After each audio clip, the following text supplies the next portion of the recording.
భారత ప్రయోజనాలకు భంగం కలిగించే రీతిలో తమ భూభాగాన్ని ఇతరులను వినియోగించుకునివ్వబోమని శ్రీలంక అధ్యక్షుడు హామీ ఇవ్వడం భారతదేశానికి పెద్ద ఉపశమనం.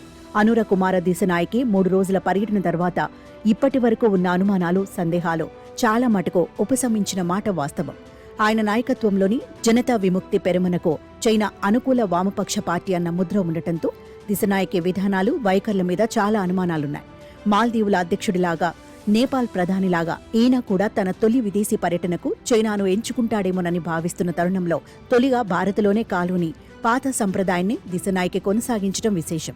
భారతదేశం ఒత్తిడికి లొంగి విదేశీ పరిశోధన నౌకల ప్రవేశం మీద రనిల్ విక్రమ్సింఘే ప్రభుత్వం ఓ ఏడాది పాటు విధించిన నిషేధానికి మరో నెలలో గడువు తీరబోతోంది. ఈ నేపథ్యంలో దిశనాయకే ఇచ్చిన హామీని భారతదేశం సానుకూల వైఖరిగా చూస్తోంది. చేసిన అప్పు తీర్చలేక తిరిగి చైనాకే 99 సంవత్సరాల లీజుకు రాసిచ్చిన హంటన్ టోటా పోర్టులో చైనా తన నిఘా ఓడలను లంగరేస్తున్న విషయం తెలిసిందే. మరీ ముఖ్యంగా శాటిలైట్లను, మిసైళ్లను ట్రాక్ చేసే యువాన్ వాంగ్ ఓడ విషయంలో భారత్, శ్రీలంక మధ్య ఘర్షణ ఏర్పడింది. భారత్ అభ్యంతరాల మధ్య దీని ప్రవేశాన్ని కాస్తంత ఆలస్యం చేసిన శ్రీలంక ఆ తర్వాత మరమ్మతుల ముసుగులో దానిని అనుమతించింది. చీటికి మాటికి ఈ నిఘా సమస్యను ఎదుర్కొంటున్న నేపథ్యంలో ఇప్పుడు సంయుక్త ప్రకటనలో భారతదేశానికి శ్రీలంక నుంచి ఒక నిర్దిష్టమైన హామీ లభించడం పెద్ద ఉపశమనం. 2 ఏళ్ల క్రితం తీవ్ర ఆర్థిక సంక్షోభంలో ఉన్నప్పుడు భారతదేశం ఎంతగా సాయపడిందో శ్రీలంక అధ్యక్షుడికి తెలియందేమీ కాదు. రాజపక్సేల ఏలుబడిలో చైనా అప్పుల ఊబిలోకి మరింత జారిపోయి ఆర్థిక, సామాజిక సమస్యను ఎదుర్కొన్న లంకకు భారతదేశం తాను చేయగలిగినంత చేసింది. బాధల్లో ఉన్నప్పుడు భారీగా సాయపడ్డ విషయాన్ని ప్రస్తావించి కృతజ్ఞతలు తెలియచేసిన దిశనాయకే రాబోయే రోజుల్లో భారతదేశ భద్రతకు నష్టం చేకూర్చే చర్యలేమీ చేపట్టబోరని ఆశించాలి.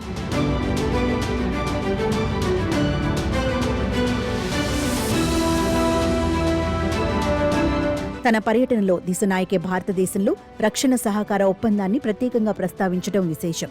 విద్యుత్, ఎల్ఎన్జీ ఇచ్చిపుచ్చుకోవడం, ఇంధన, రక్షణ, వాణిజ్య రంగాల్లో 2 దేశాల సహకారం మరింత విస్తరించుకోవడం మంచి పరిణామం. తలేమన్నా, రామేశ్వరం మధ్య ఫెర్రీ సర్వీసు ప్రతిపాదన భౌతిక దూరాన్ని తగ్గించడమే కాక మానసికంగానూ దగ్గర చేస్తుంది. దిశనాయకేతో చర్చల్లో మత్స్యకారుల అంశం కూడా వచ్చిందని, వారి పట్ల మానవత్వంతో వ్యవహరించాలని నిర్ణయించుకున్నామని మోదీ ప్రత్యేకంగా చెప్పారు. అయితే లంక తమిళుల ఆకాంక్షలను నెరవేర్చే విషయంలో మనం ఆశాభావం వెలిబుచ్చటం వినా దిశానాయకనే నుంచి నిర్దిష్టమైన హామీ ఏమీ లభించినట్టుగా లేదు.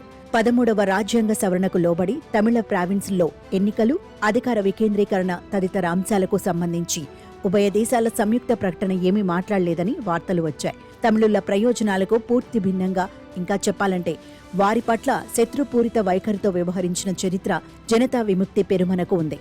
భారత్, శ్రీలంక ఒప్పందాన్ని, అందులో భాగంగా చేరిన ఈ రాజ్యాంగ సవరణను ఆ పార్టీ తీవ్రంగా వ్యతిరేకించిన విషయం తెలిసిందే.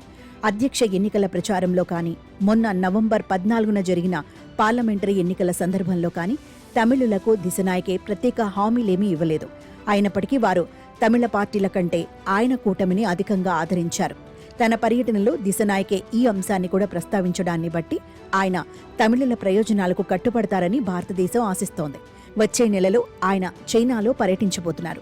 అక్కడ జరిగే ఒప్పందాలు, ఇచ్చిపుచ్చుకోవడాల మీద భారత్ ఎలాగో ఓ కన్నేసి ఉంచుతుంది. అయితే భారత్ వ్యతిరేకి అన్న భావనకు పూర్తి భిన్నంగా దిశనాయకే 3 రోజుల పర్యటన చక్కని సహృద్భావంతో ముగిసినందుకు సంతోషించాల్సిందే.